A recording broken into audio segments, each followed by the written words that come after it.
ও মাই god, IPL থেকে বাদ পড়ে কেঁদে কেঁদে মুস্তাফিজকে নিয়ে এই কেমন মন্তব্য করলো ধোনি। মুহূর্তে ভাইরাল ভিডিও।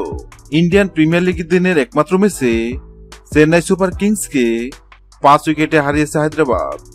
আগে ব্যাট করতে নেমে 154 রানে অল আউট হয় চেন্নাই। জবাবে 8 বল এবং 5 উইকেট হাতে রেখেই জয়ের বন্দরে পৌঁছে যায় হায়দ্রাবাদ। টস হেরে ব্যাট করতে নেমে নির্ধারিত 20 ওভারে 10 উইকেট হারিয়ে 154 রান সংগ্রহ করে চেন্নাই। চেন্নাইয়ের হয়ে সর্বোচ্চ ডেল ব্রেভিস 25 বল মোকাবেলায় 42 রান করেন। এছাড়া রবীন্দ্র জাদেজা 17 বল মোকাবেলায় 21 রান করেন। জয়ের লক্ষ্যে খেলতে নেমে নির্ধারিত 18.4 ওভারে 5 উইকেট হারিয়ে 155 রান সংগ্রহ করে হায়দ্রাবাদ। হায়দ্রাবাদের হয়ে সর্বোচ্চ ঈশান কিষান 34 বল মোকাবেলায় 44 রান করেন।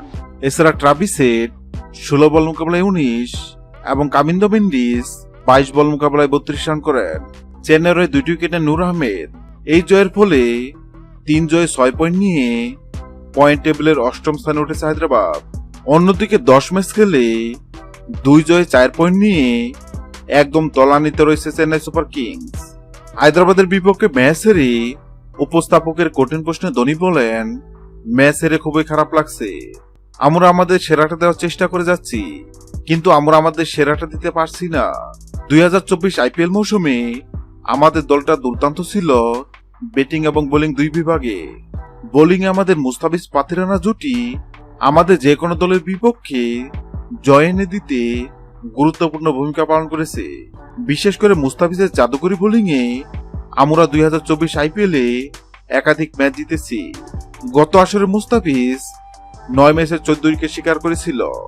মহেন্দ্র সিং ধোনি বলেন, আমাদের প্রথম ভুল হয়েছে এই আসরে মুস্তাফিজকে দলে না নিয়ে। আমরা এই আসর থেকে অনেকটা ছিটকে গেছি।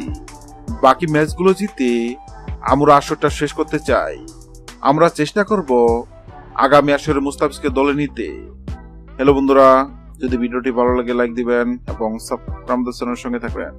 ভিডিওটি দেখার জন্য আপনাকে অসংখ্য ধন্যবাদ।